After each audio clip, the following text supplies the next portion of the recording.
All right, welcome back, everybody. Got some more tips and tricks for you cats that want to be in show business, whether it's doing music or whatever you want to do, acting, all of that stuff. It's pretty straight across the board, I think, with things to do and not to do. So, okay, I got to talk about the absolute worst audition I've ever been on, and it's one of my favorite stories. A series of commercials came out, which to be honest, I don't remember seeing them. So it might not have been such a big deal that I didn't get the gig. But this was a horrible audition that looked like it would have been a big break for me, doing a series called The Beer Man. Now, I don't remember what the beer company was. I think it was Budweiser. I can't remember, but it was called The Beer Man. And it was this guy that works everywhere. You see him everywhere, and he's always got that cool, refreshing beer that you need. Whether he's selling peanuts at a baseball game or he's the guy at your family barbecue that always brings the best beer. It's like that guy's everywhere. So it was going to be a series of commercials, which could have been pretty lucrative for me. Also would have got me in the union. So all the way around, it was a big deal, and it was a big stress when my agent called me and told me about it. So I went down to, I got the call, and, I had a day's notice, and there were no sides for me to get ahead of time. I told you guys about what sides are, so it's kind of like the script, basically, for the commercial, breakdown of it, at least of what it's about. That sometimes they can get you ahead of time. You can have it faxed to you. Okay, so don't laugh. This is before everything was being done on the internet. So didn't get a chance to do that. But I went down to one of the casting agencies that I've been going to routinely, so I wasn't stressed out about it. It wasn't like a new place, so I was kind of comfortable. I know how this place worked. I believe I want to say it was West Side Casting, but I doubt it. I can't remember which place it was at.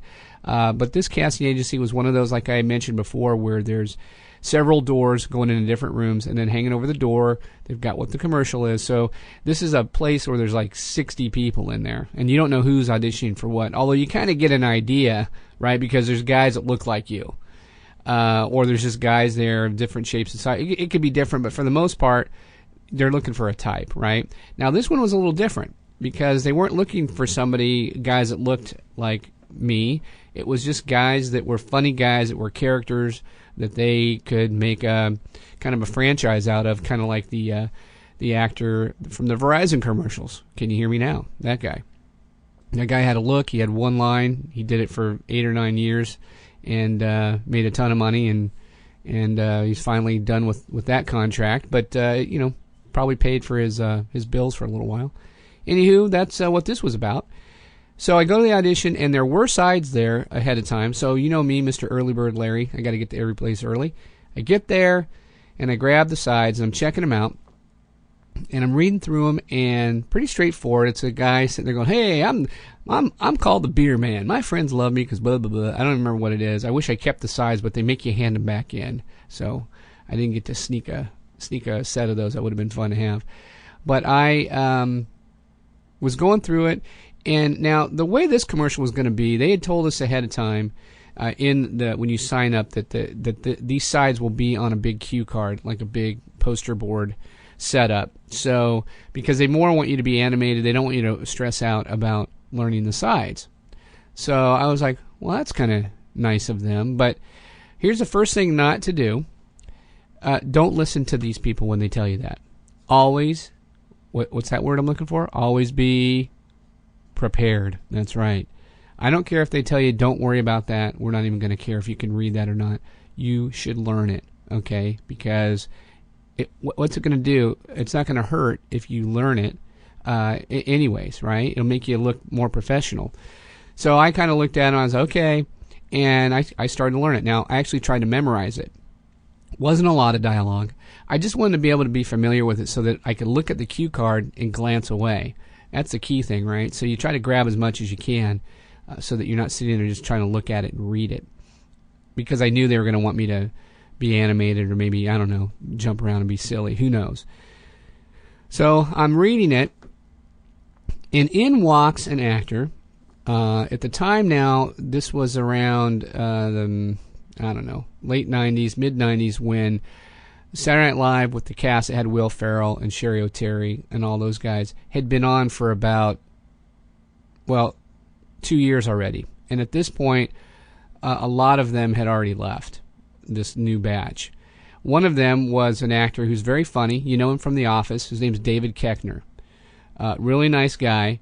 He, you know him from The Office as Michael Scott's traveling salesman buddy who does all the paper sales on the road. And he would come in and visit the office, and he was kind of a rude kind of a guy, you know. He very funny actor. But he was on that cast of Saturday Night Live. So I'm wondering, what's this guy doing here? I mean, he doesn't need to audition, right? I mean, once you're on Saturday Night Live, you don't need to read anymore. They just know who you are. He walks in. All these people start flocking around him. And they're going, oh, you're David Koechner from Saturday Night Live, man. You were awesome. He goes, oh, thanks, man. Thanks. Yeah, we had a lot of fun on that show. They always say we. You notice that? This is a little sidetrack thing here.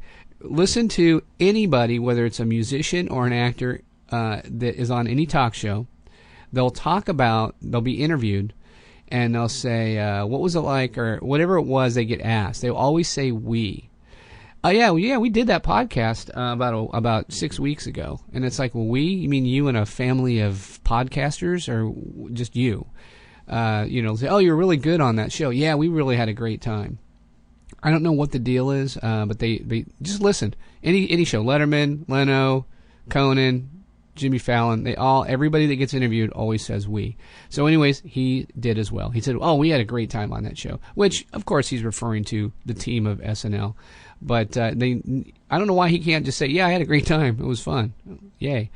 But anyway, so he was just sitting there, and I go, wow, he's probably auditioning for something that's like, huge. I wonder which commercial it is, because I'm looking around. I go, I don't really see anything fancy. I mean, they're all name brand things, so that's good. Maybe he's so the guy who walked out, who we call him the assistant director, the AD.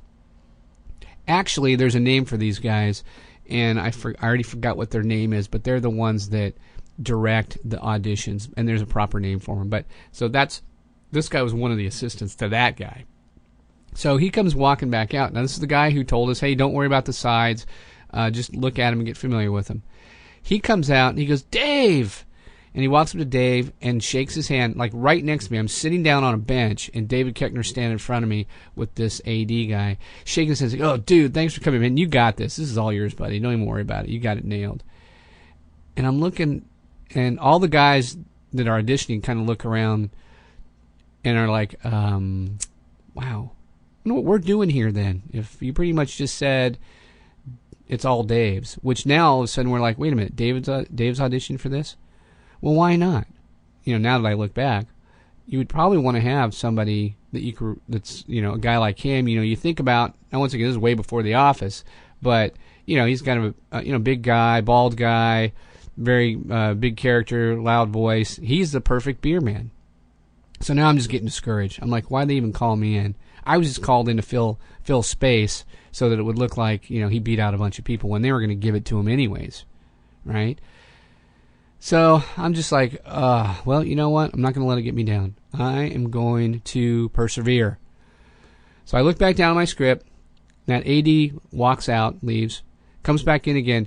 Hey, guys, whoever's auditioning for the beer man, we have new sides. So forget what you've been looking at. We want you to take a look at these. So now, when he said, don't worry about the script, now he's giving us a new script, and he's saying to worry about it. Now you got to look at it. So we all hand in our sides, and we grab a new set of sides. And I sit down for about 30 seconds, and I start to read through it, and I hear this, Larry Morrow, you're up. And I'm like, oh, this is just... So right now, I mean, this is a nightmare happening. I just can't even pull myself together. So I'm like, this is just going to suck. So I walk in the room. There's nobody in the room. There's a camera, and there's the guy that led me in. And he goes, okay, just stand over there, stand on your mark. We'll be with you in a second. And he stands by the camera. And I'm like, well, usually there's the guy shooting the camera. And there's usually one other person there that might give you direction or ask you anything.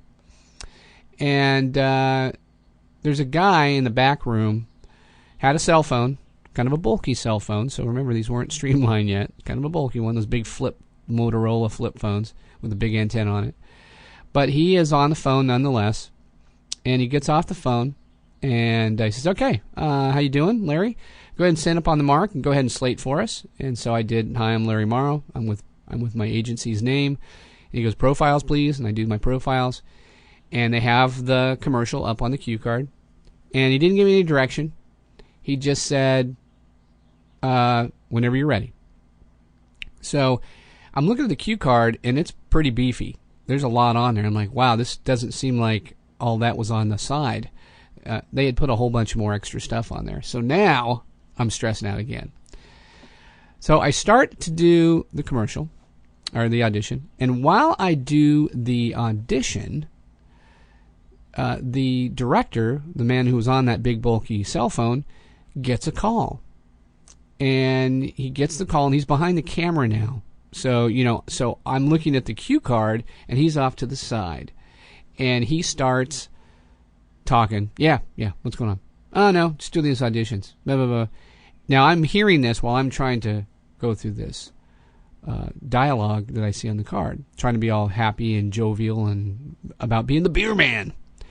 So I'm doing this thing, and I could just tell that I'm just flubbing my lines. I started talking too fast, and I can't get out of my head that this guy is not even paying attention to me. He's standing over there, and so I'm just like, you know what? So I get through it, and I'm all done. And what happened was, he didn't even really watch the audition, right? That's obviously what happened. So it was done, and the cameraman, the AD guy's standing there, and I said, "Hey, you want me to do it again?" Because I could do it again since he was on the phone. And the guy that's on the phone, the director, has his back to me. And while I'm saying this, I'm asking, the cameraman, "You want me to do it again?" He turns to the director, whose back is to us, and he waves his hand in the air. And the cameraman goes, "And I think you're done." That was it. I'm going to throw let me throw some cricket noises in here. Hang on a second. Yeah, that's what it sounded like, crickets. So that was literally the worst audition ever. Good story, though. Makes for a good story because I got to go up again. Now, here's the thing. I don't even think David Koechner got it. I believe I saw one Beer Man commercial. It was somebody I didn't recognize. I always, when you get into this line of work, when you're auditioning for commercials, you end up watching TV all the time, right? For commercials, you want to see who got it, who's the guy that got it. It's funny, the one actor, and I'm spacing out on him, from Will and Grace, not Will, but the roommate who got many Emmys. Really funny actor, actually, and it's funny how that. Well, it's not funny, but I mean this guy worked really hard. How he got so big so quick. He used to audition. I used to audition with him. We would audition together, and non-union stuff and union stuff. But obviously he was in the union, and I would see him in commercials like Geico, like he did before Geico's commercials became popular. I saw him in a Geico commercial. I go, good for him. He got a local car insurance commercial. Then all of a sudden I saw him like on a beer commercial where he played a husband. Among other husbands, they're shopping with their wives, and this guy sticks his hand out of a clothes rack and pulls the other guy in there. This is where all the husbands hang out while the women shop. It's like this whole little man cave. They're all drinking beer in there inside of this clothes rack. Pretty funny. I'm like, oh, no way, he got that? And then I started seeing him on more and more commercials.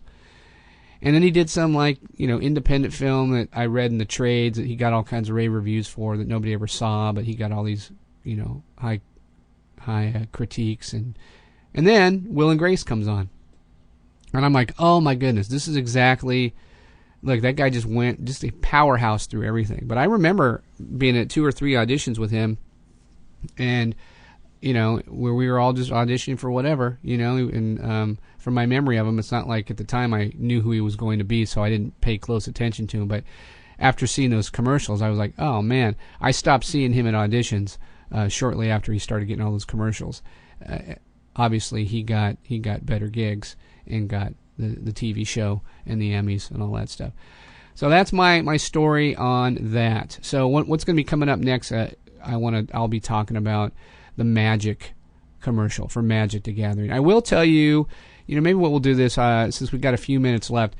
Let's talk about the audition for this commercial, and then we'll do a show where we talk about the actual shooting of the commercial. So again, at the time, I was working in the line of work that I'm in now, except for I was on the road more, driving every day. And the reason I say that is because it was very flexible for an actor.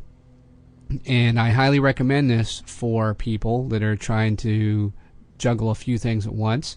If you can keep your day job and have that flexibility to be able to go on audition, that's great. Now, for me, I was on the road every day. Now, my agent didn't call me every week. I didn't go out on auditions twice a week or every week. And that's kind of how you want it to be. You want to be out there all the time. The more they see you, the more you're going to get opportunity. But I barely got out once a month. So for my job, and jumping back real quick, and they would give me like 1 or 2 days notice too. They were never last minute things. I had a few that were like the day of, but it was totally laid back. So they would call me and go, hey, you got an audition on Wednesday. Okay. Or you got an audition tomorrow. That's fine. And I would just totally plan on where I was going to go for my work, working in sales. Going to find out, okay, where am I going to go today? And that was super easy because I would just go audition, get back on the road. I'd have a change of clothes with me. Quick side note on preparing, and I think I talked about this a long time ago, for you actors out there or people that want to do all that stuff, have a backpack or a bag filled with a change of clothes. All kinds of clothes, not costumes, but like nice clothes, some jeans, some business casual, a little bit of everything. You might want to just use a garment bag. I had a garment bag and I would just have it loaded up. Different pairs of shoes. And that way if I got called, I was ready to go. I very rarely got called to do something where I had to come up with a weird character. That's very rare that I ever had to do that. But anyways, so I get this call. Still don't really understood what it was, but my agent called and said, okay, you got this commercial audition tomorrow for Magic the Gathering. It's some type of a game. And I'm like, okay, cool. And they said, you're going to be, you need to wear a business suit. You're going to be an accountant. And I was like, okay. Now, I didn't picture myself as an accountant, though, you've heard me talk about the band in Blackball, how everybody looked like rock stars, and I looked like the band's accountant. I didn't have the long hair. I felt weird wearing the cool rock clothes, although I tried. And I failed at that, but, I finally found my clothes that looked good on me towards the end of our run, so it took me a few years to figure out that whole rock style thing. But anyways, it was a suit, suit and tie, no problem. Put that in the car. Like I said, I planned my work day to go out, and most of these places have changing rooms or bathrooms, so when you show up, you can walk in and go change and come out and change again. So it was really easy to do that. So I go to this audition. I really don't know what it is. There's no sides. There's nothing. I said, is there a speaking role? And they said, you'll find out when you get there. So I show up. I sign in. Tons of guys in suits, all shapes and sizes. So once again, it was just guys in suits. Guys that look far more like an accountant than I did. So we walk in, and in this room, there's like 2 people and a long table, and that's it. And I think a chair or something. And I said, okay, here's what's going on. You are going to walk in to this room, and you're going to carry these folders, these file folders. So they handed me some manila folders. They said, and you're going to look off in the distance, and you're going to see a big monster. And we want you to scream and run around the room. Okay? And I'm like, okay. Okay. I'm like, what else is there to do? You're like, okay. So, I step, I do my slating thing, and then they have me move out of the way. And I come walking in, and they basically will say, monster. So I just, before they yelled action, I said, look, all I have to do is scream. I'm just going to do the biggest girl scream I could think of, and I'm just going to go nuts. That's what I got to do. Not much to it. There's 50 guys out there. trying to do the same thing. So why not just give it, you should always give it your all, right? But particularly this one, I'm like, this seems like a pretty easy one. Although I didn't think I looked like the part, so I was kind of like, I'll just scream like a girl. So because of that, they said action, and because of that, I kind of blew them away, so to speak, because I didn't look like an accountant, and then I screamed like a girl, and so that was like, wow, that's kind of like a funny combination, right? So I come walking in. I screamed as loud as I can. I threw the papers everywhere, just like you see in the commercial. I jumped over the table, slid across it. I jumped on the chair. I held the chair in the air and shook it like I was trying to keep them on. I just kept anything that was in the room. I was grabbing it, jumping under it, running out of the picture frame, running back and forth. And then they said cut, and the two people that were directing were cracking up. And they said, thank you very much. And I was completely drenched in sweat and hot and tired and just had that kind of pounding headache. And I was like, okay, that's an audition. And I walked out, and there's like a row of fold-out chairs with all these other guys in business suits looking at me, and I'm all sweaty. I go, have fun, fellas. And I just kind of walked out. And that was the end of that audition. But there's more, and we'll talk about it next time. So thanks for tuning in. I appreciate you guys listening as always. We'll talk to you very soon. We're going to get guests here before you know it. Thanks. Bye.